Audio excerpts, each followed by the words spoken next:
नमस्कार शेतकरी मित्रांनो, मी तुषार मित्रांनो. राज्यातील शेतकऱ्यांसाठी अत्यंत महत्त्वाची बातमी समोर आलेली बातमी काय आहे या व्हिडिओमध्ये आपण जाणून घेणार आहोत. तर व्हिडिओ शेवटपर्यंत नक्की पहा आणि आपल्या चॅनलवरती नसाल तर या चॅनलला सबस्क्राईब करायला विसरू नका. चला तर व्हिडिओ सुरू करूया.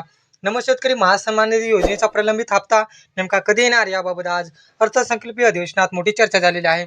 मित्रांनो, अनेक दिवसापासून अशी बातमी पसरली होती की पीएम किसान सन्मान निधी योजनेचा हप्ता 13 मार्च रोजी वितरित होणार असून त्यासोबतच नमो शेतकरी योजनेचा हप्ता देखील जमा होणार. मात्र प्रत्यक्षात अजूनही नमो शेतकरी योजनेचा हप्ता शेतकऱ्यांच्या बँक खात्यात जमा झालेला नाही. काल अधिवेशनामध्ये लोकप्रतिनिधी कैलास पाटील यांनी या मुद्द्यावर जोरदार आवाज उठवला. यावर उत्तर देताना कृषी मंत्र्यांनी सांगितलं की राज्य सरकारने नमो शेतकरी योजनेसाठी निधीची मागणी वित्त विभागाकडे केलेली आहे. निधी उपलब्ध होताच लवकरच हप्ता वितरित केला जाईल. मात्र शेतकरी मित्रांनो, इथेच मोठा प्रश्न निर्माण होतो. कारण कृषी विभाग म्हणतो निधीची मागणी केली आहे, तर वित्त विभाग सांगतो मंजुरी दिलेली आहे. मग शेतकऱ्यांच्या खात्यात पैसे जमा होण्यास उशीर का होतोय? हा प्रश्न प्रत्येक राज्यातील शेतकऱ्यांच्या डोक्यात पडलेला आहे.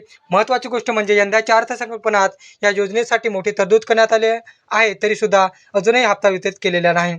आता काही दिवसावर गुढीपाडव्याचा सण येत आहे, त्यामुळे राज्यातील शेतकऱ्यांनी एकच अपेक्षा आहे की गुढीपाडव्याच्या नमो शेतकरी योजनेचा हप्ता खात्यात जमा व्हावा, अशी शेतकऱ्यांना अपेक्षा आहे. मित्रांनो, पुढील काही दिवसांमध्ये सरकारकडून याबाबत मोठा निर्णय होण्याची शक्यता आहे.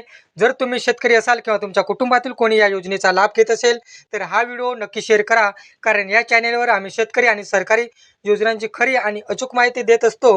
व्हिडिओ आवडला असेल तर लाईक करा आणि शेतकरी मित्रांना नक्की शेअर करा. आणि अशाच महत्त्वाच्या अपडेटसाठी आदिवासी मराठी कॉर्नर या यूट्यूब चॅनेलला सबस्क्राईब करा आणि बेल आयकॉन दाबायला विसरू नका. धन्यवाद. जय हिंद, जय महाराष्ट्र.